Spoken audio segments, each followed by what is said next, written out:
fiction, science fiction, horror, fantasy, crime, LGBT, thriller. You have now entered the House of Mystery with your hosts, Eric Shapiro, David North Martino, John Copenhaver, and Al Warren. Heard on KCAA 106.5 FM Los Angeles, 102.3 FM Riverside, and 105.0 AM Palm Springs. So now we have Marie on the line. So how are you doing today, Marie? I'm doing great. Nice to be here. So before we get into the book, let's tell the listeners a little bit about you. So where did you come from, and what kind of history have you had with paranormal and writing? Wow. Well, I originally came from New York. I live in California now, logistically. Excuse me. I just have had an avid interest in the paranormal since childhood. I think because I love to read. And I love to read ghost stories and spooky stories as a young kid. And I was really into UFOs and aliens. And it stayed with me throughout my teenage years. I became very interested in the investigation aspect, trying to learn about the sort of mechanics behind paranormal phenomenon. And my father, who was a scientist, he was really interested in it too. So I thought that was kind of interesting that a scientist would take interest in things like ghosts and aliens. And then later I just started to write about it, and that kind of took off, and I became very popular as a paranormal writer, kind of presenting different ideas and not necessarily focusing just in on one thing, but trying to cover the sort of umbrella term, because to me the word paranormal can be anything. I mean, it can be ESP and psi abilities, UFOs, aliens, cryptids, poltergeist, ghosts, hauntings, you name it. It all kind of falls under the same banner. I was going to say, where did you get your drive to actually get into writing this sort of thing? Was there a particular instant that happened? I had been writing since childhood. I knew by the age of 5, I was writing stories and trying to make little books, that my mom would bind together with cardboard and string into little books. I was writing since day one. I knew I wanted to be a writer all throughout school, college. There was no question. And I started out writing fiction and screenplays. And at some point, I just got sort of this bug in my ear that I wanted to try writing a nonfiction book. So I did. It wasn't very successful, but it got me my agent. It actually got really great reviews, got me my agent. And she and I, from that point, we were able to get me my first real big book on the paranormal, which is called Science, P-S-I-E-N-C-E. And from there, it just took off, and I never stopped. Now I'm kind of branching out into some other topics because, you sort of run out of material after a while. So Celebrity Ghosts and Notorious Hauntings is like my first paranormal book in 2 or 3 books. Oh, okay. How did you feel about the paranormal before writing this book and before writing your other book on paranormal? Like, were you a believer, non-believer, or did you think about it much? Yeah, I mean, it was my obsession. And growing up the daughter of a scientist, I was a diehard skeptic. But I also had this other side to me because my mom was more creative and imaginative and spiritual. So I kind of sat on the middle of the fence in that I was very skeptical of just about everything. But I also was open-minded enough, excuse me, to, listen to what people said and to look at the research and look at the data and really not count anything out, because millions of people were having experiences that I couldn't explain. And now, were they all lying or making it up? No, I certainly don't think so. I think that what my father had told me is there's definitely a science to the paranormal, but we don't know what it is yet. And we're having a hard time because it doesn't really fit the normal scientific method of inquiry. It's more subjective experiences and personal experiences, but that doesn't mean they're not real. So I've always been able to ride the middle of the fence and look at it from both sides. And what was your connection to the UFO and alien abduction? And you've been on Ancient Aliens on history and stuff. So what's your connection to that? UFOs were sort of my first love since childhood. I have had such an affinity for the subject matter. I don't know why. I don't know that I was abducted as a child or anything, but that was like my first love. And I was a member of several organizations throughout my life: MUFON, Mutual UFO Network, Center for UFO Studies. And as time went on, I sort of started writing more about the paranormal in terms of ghosts and hauntings and things like that. But I always wanted to stay close to my UFO roots, so I made sure that I always wrote about them and I kept up on what was happening in the world. And I've been on Ancient Aliens and Nostradamus Effect, 2 shows on the History Channel. So some of that I was speaking about UFO and alien-related material. I did a promotional marketing video for the movie The Fourth Kind on alien abductions. And so it's always been there. It's very hard to write about UFOs, write anything new, because there's so many people writing books and everything has been covered. And it's not a subject matter where things happen every day that are new.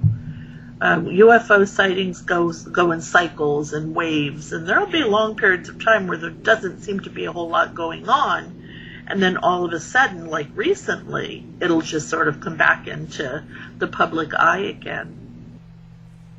Okay, so Marie, you said something really interesting just now that I picked up on, and I'm sure Al would have done too, and our listeners, which was when we were talking a little bit about your interest in the UFOs and how you came to be interested. You said you wasn't sure if you were abducted as a child, and most people would either know or they would rule that out, rather than saying, well, who knows? It could have happened, and it could have helped my interest. I had, ever since I've been very young, and I remember dreams that I had when I was 3, 4, 5 years old. I have had dreams, recurring dreams of UFOs, of being in the same situation over and over again, where I'm standing outside with family or friends. And even as a child, I had dreams that I was an adult in the dreams. One of them, I was with my son, and at the time I was a kid. I didn't know I was going to grow up and have a son, and I do have a son.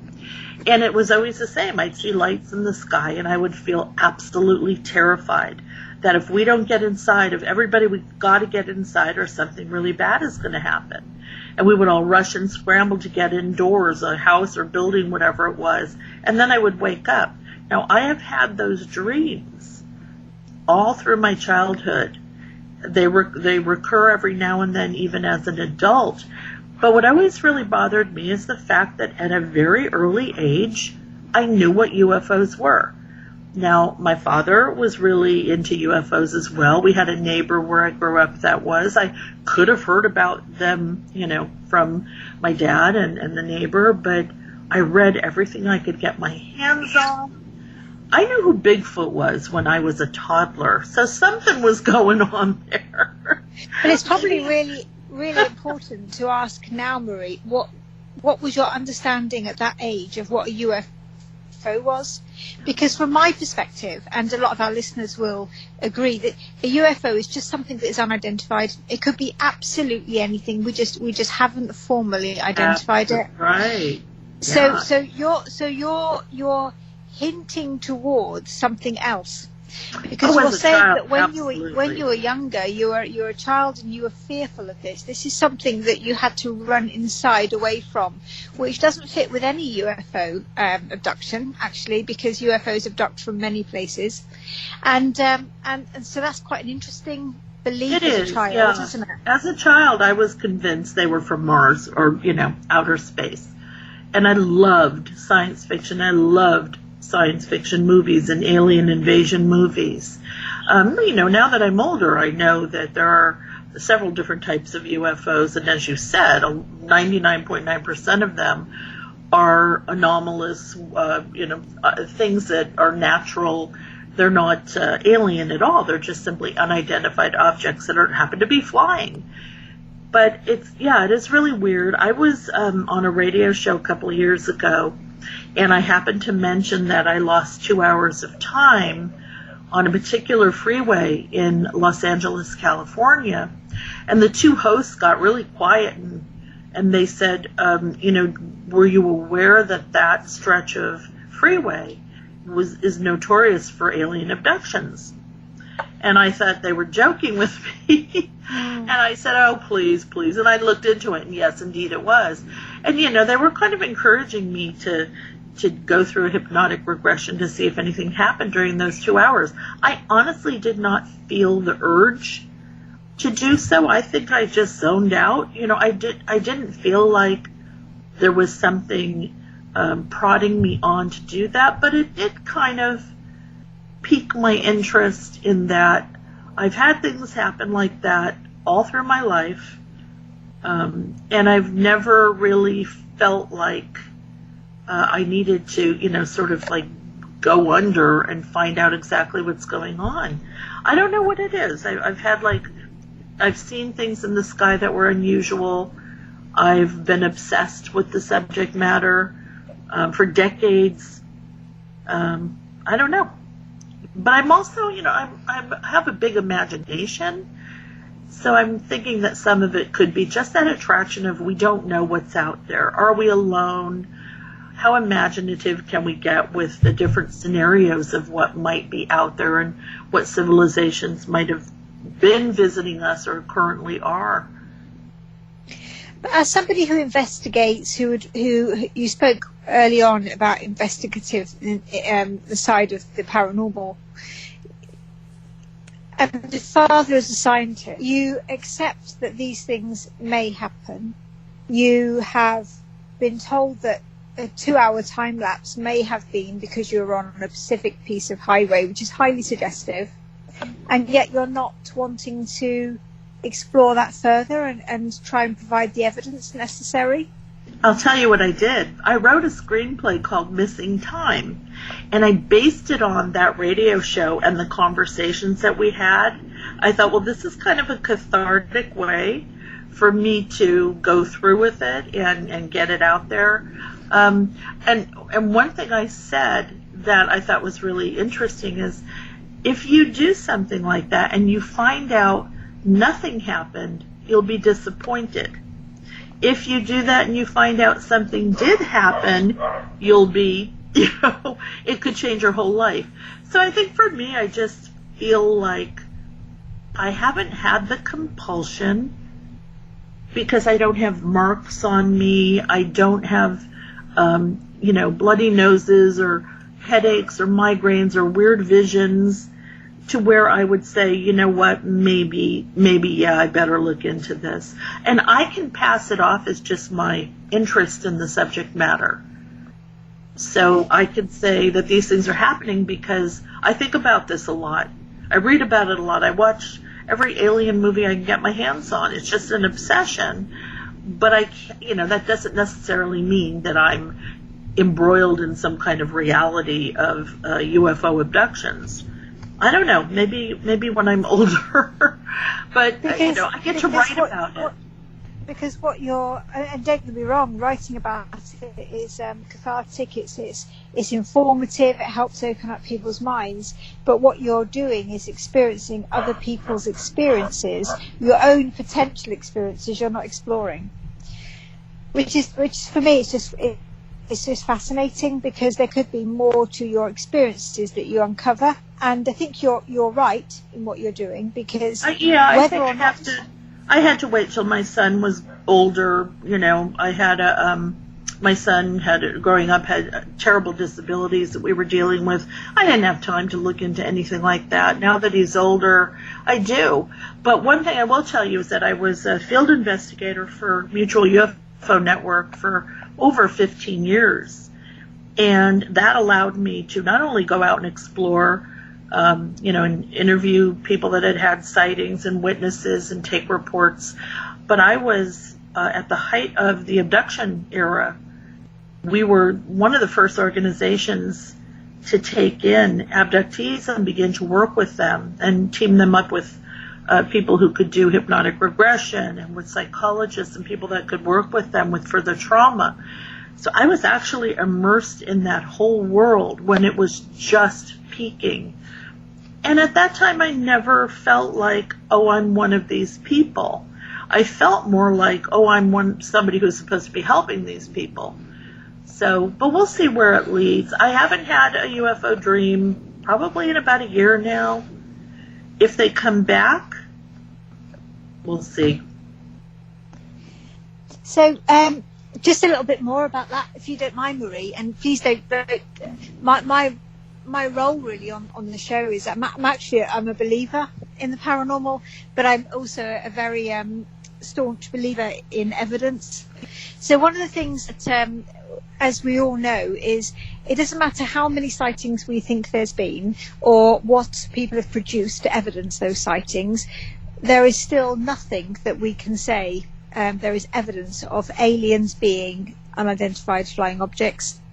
And so the working with people who have been abducted or who are alleged to have been abducted and offering support and therapeutic services to those people, what does that look like when there's actually no evidence that we can absolutely grasp that says this person has been a victim of this? How are we treating those people? Well, I'm not a psychologist, which is one of the reasons why we would direct people that, to somebody who could help them. But it's based on allowing for the fact that somebody experienced something traumatic or fearful that they don't understand. Whether or not it had anything to do with UFOs, that's a whole different ballgame. But to not ignore or discredit or make fun of them or say, no, nothing happened to you. I find it, let's take UFOs out of the picture. To me, it's just as intriguing if there was some kind of collective, unconscious manifestation of UFO phenomena going on in the minds of people all over the world, even if there wasn't any kind of physical evidence. It's like, why is there so much of this imagery? And why are people reporting such similar things all over the world? And, to me, that's just as fascinating. Could this be a collective creation of our imaginations? Are we creating this phenomena, or does it actually exist outside of us? It's a fascinating topic, and the amount of people that I've interviewed that have been either alien abductees or have an interest in following alien sightings, UFO sightings, is immense. But one of the things that comes through really, really clearly is that people do this because they're interested. There is no real background. People don't go out and get a master's or a degree in ufology. And so one of the questions I have to ask, and I ask it of many people, is what gives anybody the right to say that they can investigate UFOs? Because sightings are so varied. They're much of what we see is hidden from us. We don't always have all of the knowledge, which is absolutely right because of our security systems. And I just think, well, what right have we got to say that we can investigate these things or that we are any good at this stuff? Well, we don't investigate the actual UFO. The problem with UFO field investigation is that it occurs after the fact. But with an organization like MUFON, what they've done is they've created a manual of things that data that we can collect and put into this sort of library that other people who are interested can go to see, okay, between 1980 and 1982, there were 600 sightings of a cigar-shaped craft with 3 red lights over Ohio. And by doing that, we may not solve the whole mystery or come to realize what UFOs or what we're dealing with, because I think we're dealing with a number of different things, obviously. But it helps create a database of information that people can compare and contrast and add to and take from. And I think we have every right to investigate anything. We have every right to investigate things that happen to us, things that we hear about, things that excite us and interest us and that we have a passion for. Because if we don't, we're never going to get close to having any answers. And I don't know, maybe it's not about getting the answers. I think that might be such an incredible letdown. But I think, it's just human nature to want to have a sort of an adventure, a quest that you're going on and you're looking for clues. And I think that's part of who we are as human beings. Tell me a little bit about your views in the other aspects of the paranormal. So mediumship, spirituality, ghost apparitions. Tell me a little bit about your views. I think it's about the same in that I'm always being exposed to people that claim they can do this or that, or that they've seen the ghost of their dead grandmother, or, had poltergeist experiences, whatever. And I never believe it right off the bat. I have to take a step back. In fact, I might react skeptically at first, but I stay open to the fact that they very well might have had that exact experience. Because who am I to tell them that they didn't?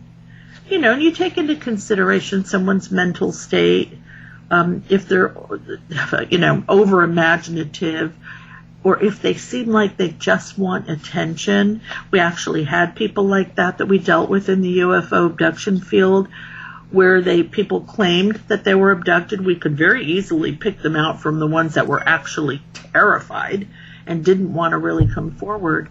And people want attention. They want to get on TV. They want to have their 15 minutes of fame. So, anytime anybody tells me something, I half believe it and I half don't believe it. And I like staying in the middle because I think it's a really nice place to be, where I can have some objectivity, but also understand subjective experience is just as important, even if I didn't experience it. I think I would be remiss if I didn't take you up on one of the points you've just made, in that you were able to say who was clearly distraught, distressed, and you were able to say, well, this person has had a traumatic experience, and then those that wanted their 15 minutes of fame. How did you know that? And it honestly proved to be true, because the 2 gals that I'm referring to, and I will not mention names, went on to be the pariahs of the UFO community, or because they were full of what. I'm really good at reading people, always have been. The gal that I formed the MUFON group with, and the people that we considered our board of directors, we were having people come to us, 2 different kinds of people, and they were either terrified or confused or just looked shell-shocked. Or they were, do you think I'll get on the news? Or you think the news will interview me? I mean, come on, you can tell. I'm not stupid. You could tell when someone is out to get attention. And then upon further interviewing and discussing, they would repeat everything they had heard from the cases that were being broadcast on television, which were very few at the time. Bud Hopkins was on the news every now and then, and he would talk a little bit about some of the symptoms and things, and these people would parrot that. the people that we really truly believed had something happen, whether it was UFO related or not, they were all over the place. They were describing things, that mixed, that matched. They showed marks. They had all kinds of marks on their body and bloody noses. And one of them had an actual little metal implant that he had taken out of behind his ear. And so, yeah, I think you can tell the difference. And when these people were coming forward and they were giving you their account, so I've taken this device out from my ear. Did you see the device? What evidence did you have that they had? I did see one. Now, you have to realize we were new to this whole abduction thing, and we did not take it upon ourselves to deal with these people because we were afraid we were going to do something wrong. So they would come to us, and we would direct them to the people that we had been told, okay, she's working with abductees, and this person is very knowledgeable. There is no way I would have ever tried to play psychologist or remove something, but there was one gentleman that I got to know very well because I actually knew his wife from a different situation, and she kind of took her time to let me know, hey, my husband has some things he'd like to tell you. I saw the scar. I saw the thing in a little protective little plastic cup kind of thing. I didn't take it out and look at it, but maybe it was, maybe it wasn't. I don't know what happened to these people, but I was not the person that was going to tell them, yes, you've been abducted, or no, you haven't. That's why we sort of we were like the channel. They come to us and we pass them on. Here's somebody that we really think can help you. And somebody being really skeptical will say, well, no one can tell them that, actually. Then they can go to psychology services and they can talk and they can tell you and recount their experiences, but nobody has ever produced anything that says this has happened.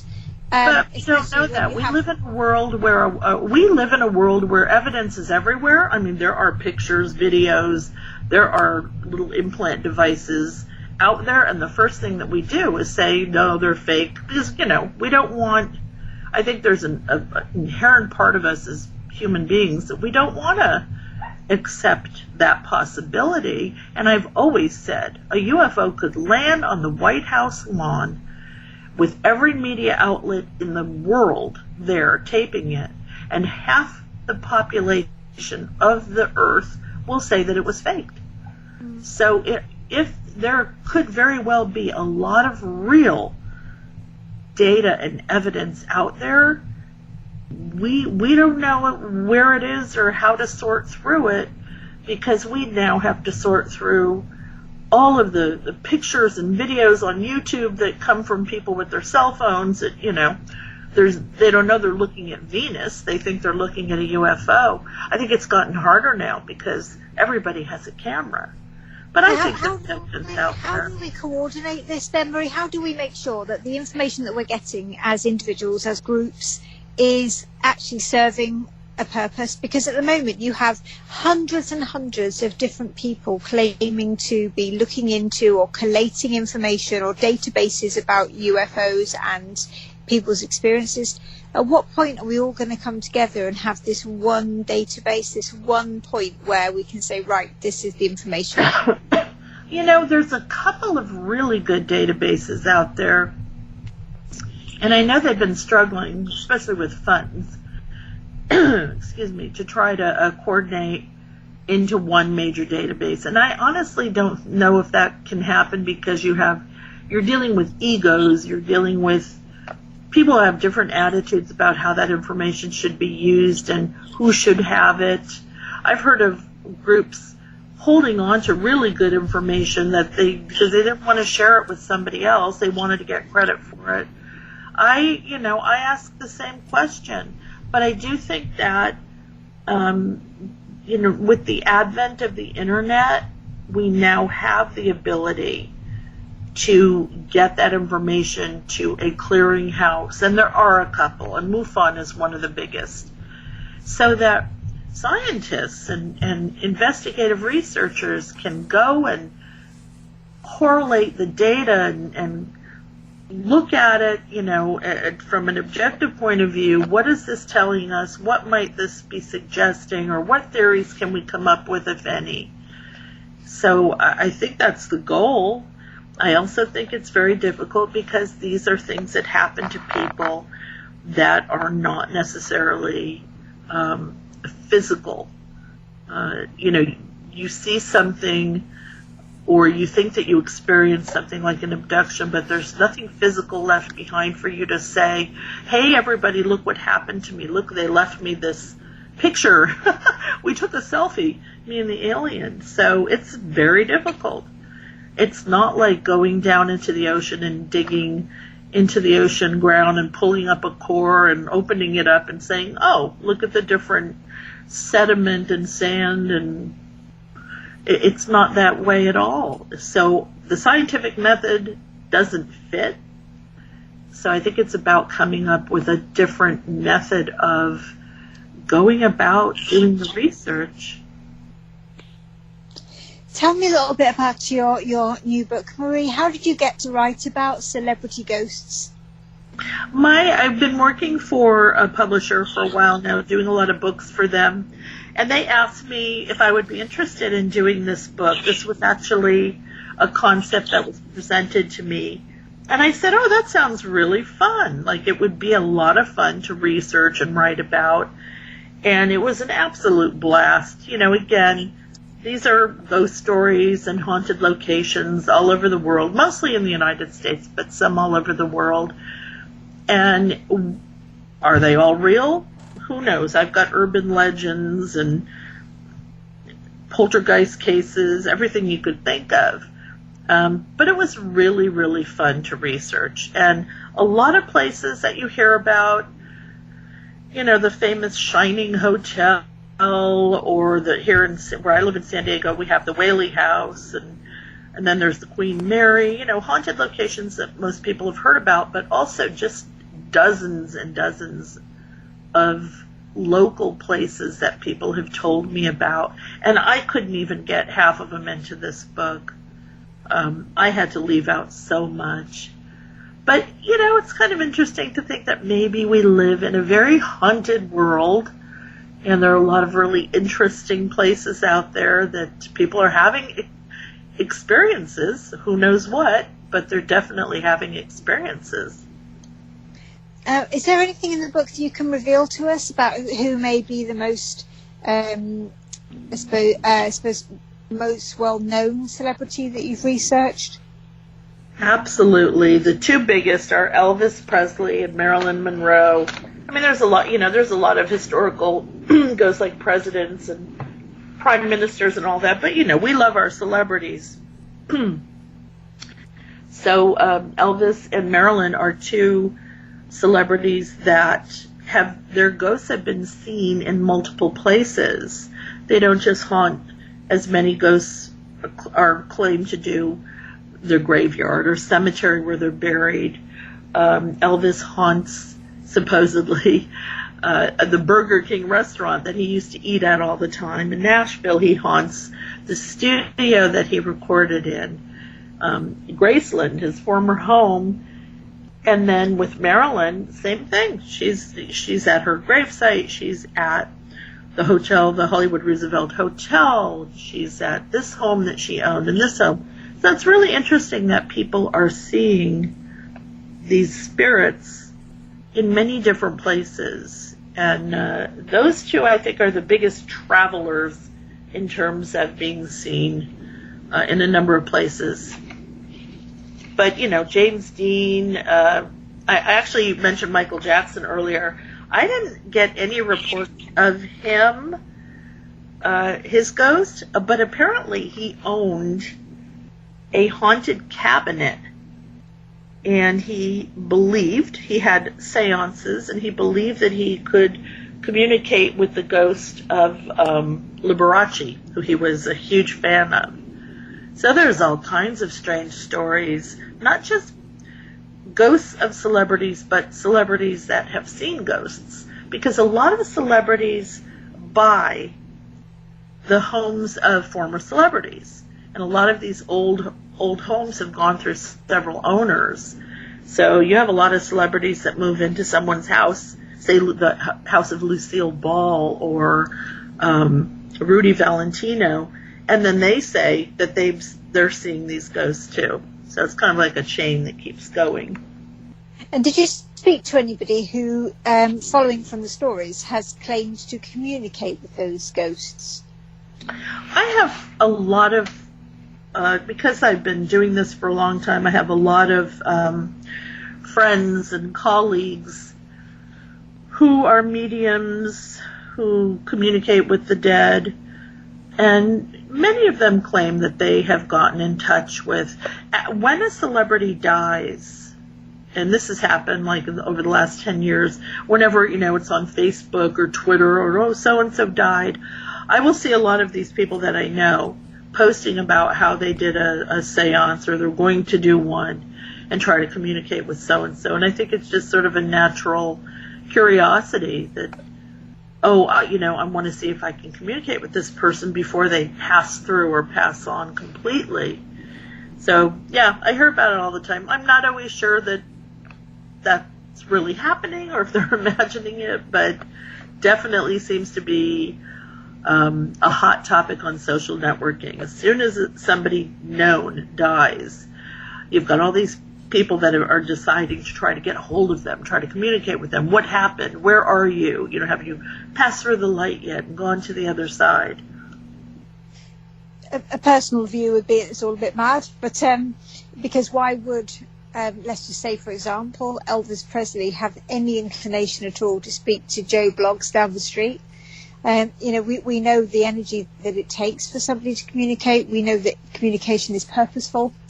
That would go against everything that people know about communication. Or if we take away the word communication, take away everything we know about somebody being able to come up with information that we wouldn't necessarily be readily knowing of, whether you think that's mediumship or otherwise.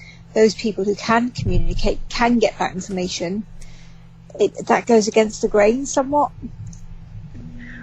There's so many, this shouldn't be, or, that doesn't make sense. And yet you've still got millions of people, maybe even billions, who claim that they had communication with a spirit or a ghost or a dead loved one. And I am certainly not going to say that they're all lying or, mistaken.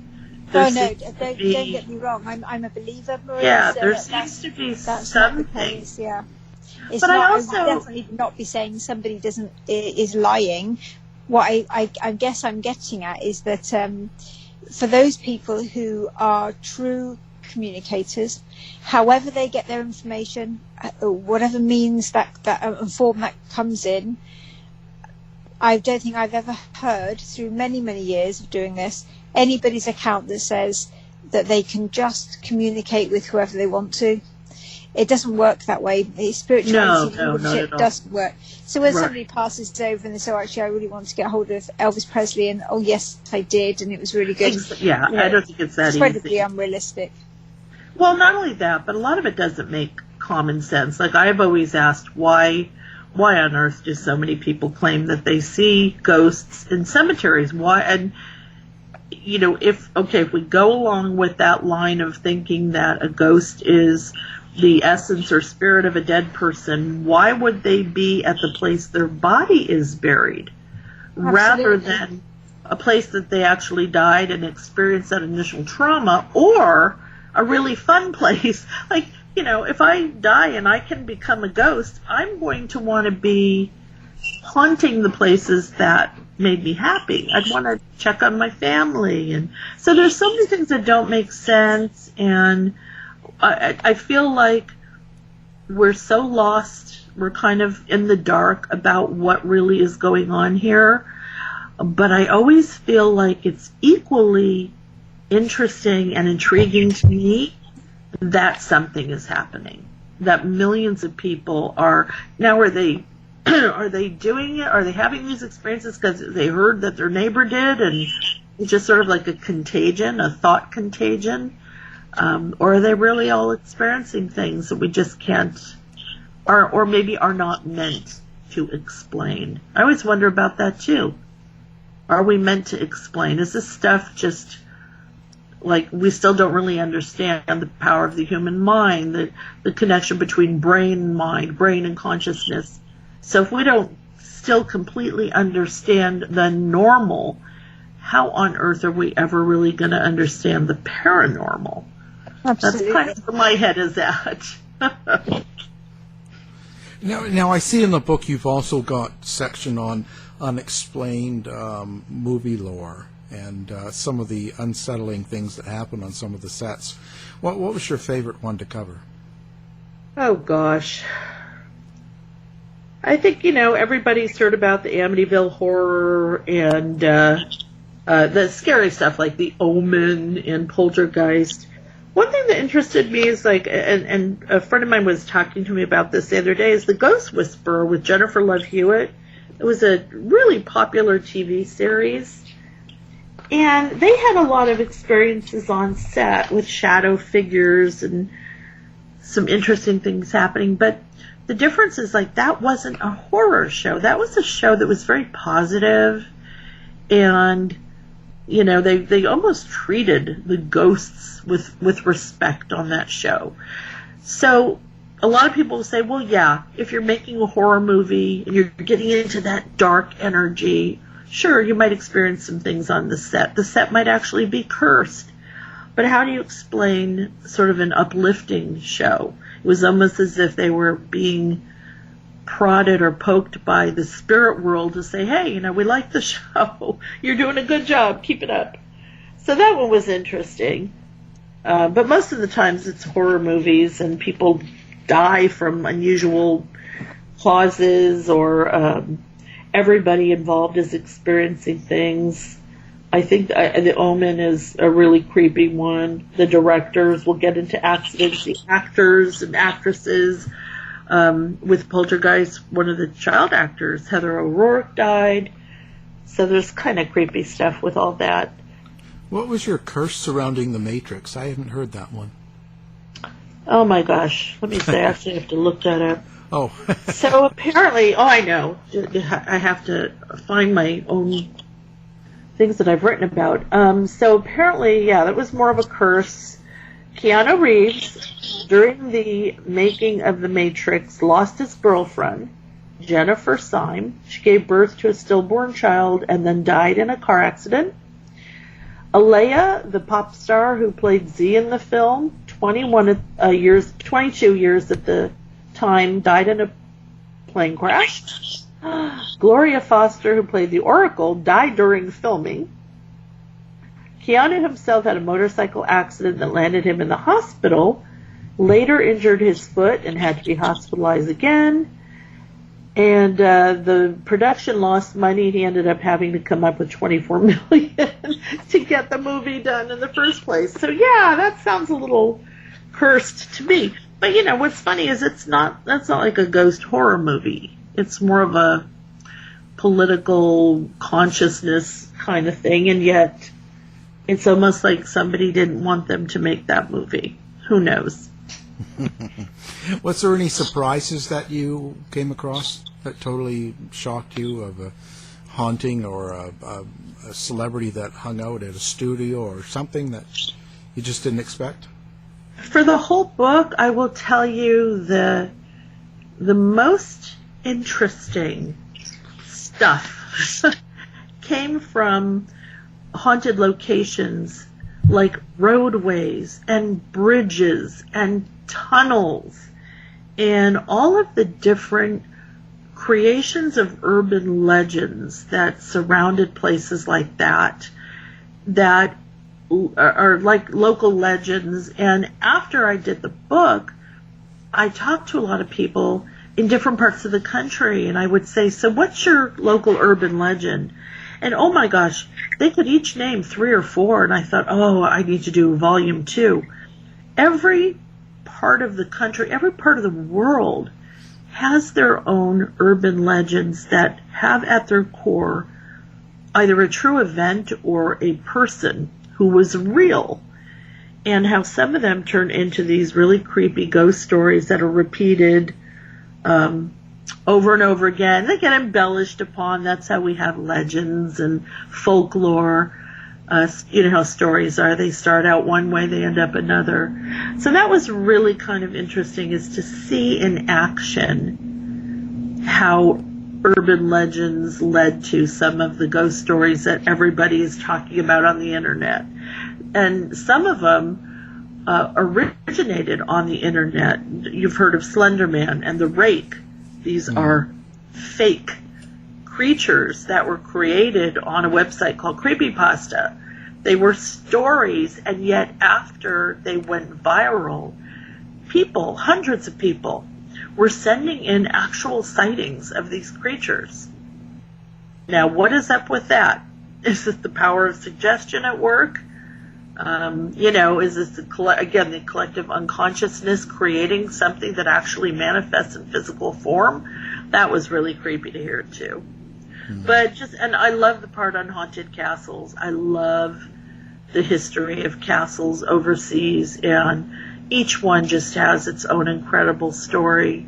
I mean, you could spend a month reading about haunted castles and not cover them all. Right. Now, have you got a website that people can go to if they want to come find all the work that you've done? I do, and it's easy. It's mariedjones.com. And I'm on social networking everywhere, Facebook, Twitter, Instagram, Marie D. Jones. Fantastic. Now, we're going to have your book up on our website as well, so people can do one click while listening and pick up the book or pre-order it, depending on when they're listening. It's just coming out September 1st. It's called Celebrity Ghosts and Notorious Hauntings. And our guest has been author Marie D. Jones. Thank you for being here, Marie. Oh, thank you so much. It was my pleasure. You've been listening to the House of Mystery radio show. To find out more about our guests, hosts, or shows, go to www.houseofmystery.com. Show's over for now. Was it as good for you as it was for me? Well, good night. This has been a production of Something Weird Media. I'll be back.